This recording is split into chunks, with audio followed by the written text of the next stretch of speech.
Bonjour à tous. Aujourd'hui, nous allons aborder un sujet fondamental de la grammaire française, les modes verbaux, en particulier l'indicatif et le subjonctif. Comprendre ces deux modes est essentiel pour exprimer correctement nos idées et nos émotions en français. L'indicatif est le mode de la réalité, tandis que le subjonctif nous permet d'exprimer des nuances d'incertitude, de souhait et de sentiment. À travers des exemples concrets, nous allons voir comment et quand utiliser chacun de ces modes. Maintenant, plongeons dans le vif du sujet.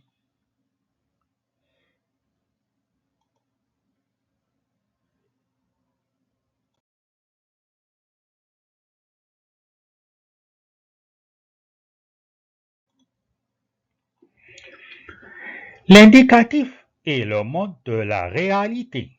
Il sert à exprimer des faits certains, des actions réelles ou des événements qui se déroulent dans le présent, le passé ou le futur.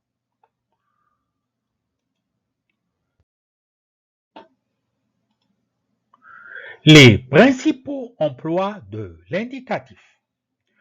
Ce mode est employé dans des situations où nous sommes sûrs de ce que nous affirmons. Il se divise en plusieurs usages que nous allons explorer ensemble.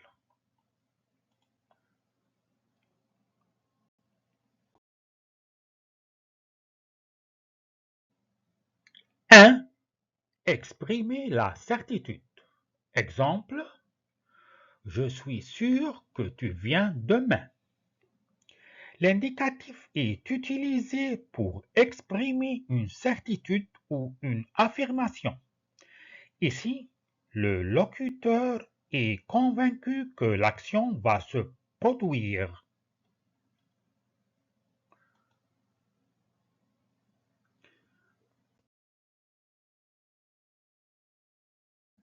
2. Décrire des actions réelles. Exemple, il mange une pomme.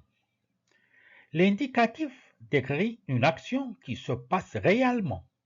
Cela montre une situation concrète à l'instant présent.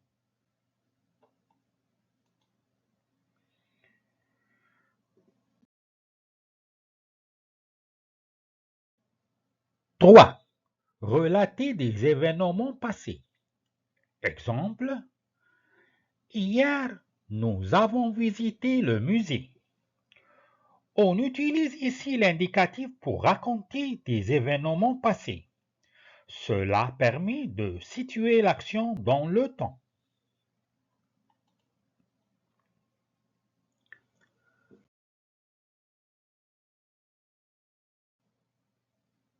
4. Parler d'actions futures. Exemple, demain, je partirai en vacances. L'indicatif est utilisé pour parler d'actions qui se dérouleront dans le futur. Cela indique une intention claire.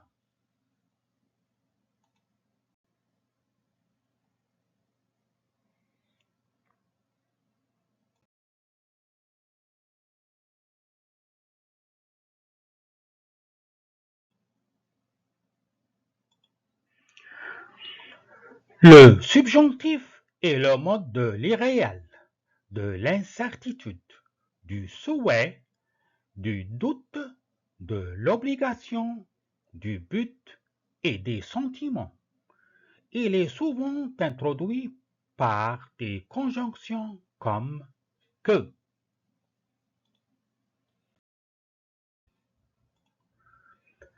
Les principaux emplois du subjonctif.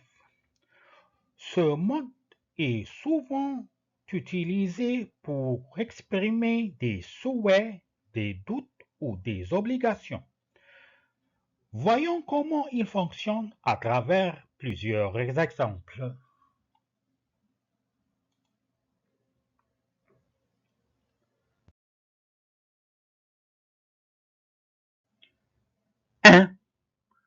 Exprimer le doute ou l'incertitude.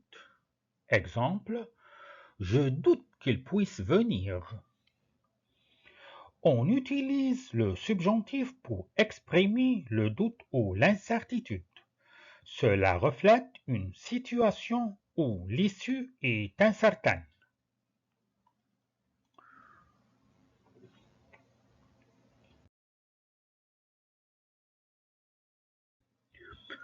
Deux, exprimer un souhait.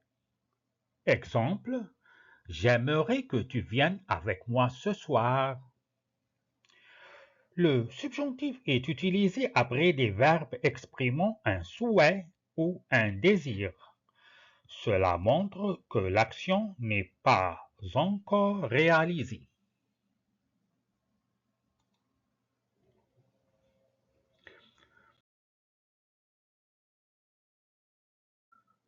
Trois, exprimer l'obligation.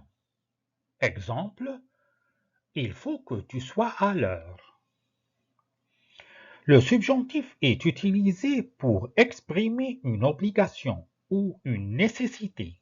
Cela indique que l'action est requise.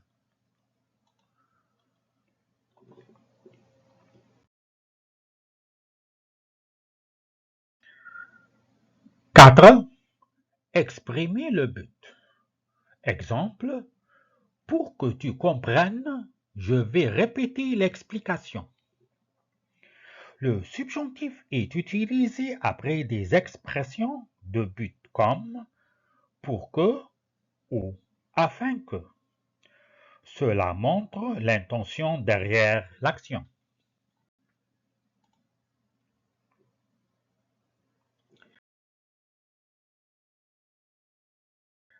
5. Exprimer des sentiments. Exemple, je suis content que tu sois là. Le subjonctif est utilisé après des adjectifs exprimant des sentiments. Cela montre l'impact émotionnel de la présence de l'autre.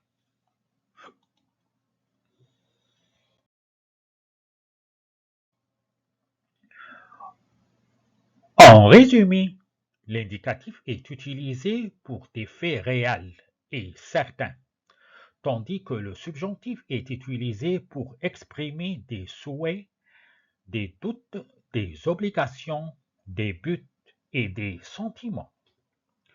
Le choix entre ces deux modes reflète l'intention de l'énoncé et la nature de l'action décrite. Je vous remercie tous pour votre attention et votre participation. Bonne journée à tous et bon apprentissage. Au revoir.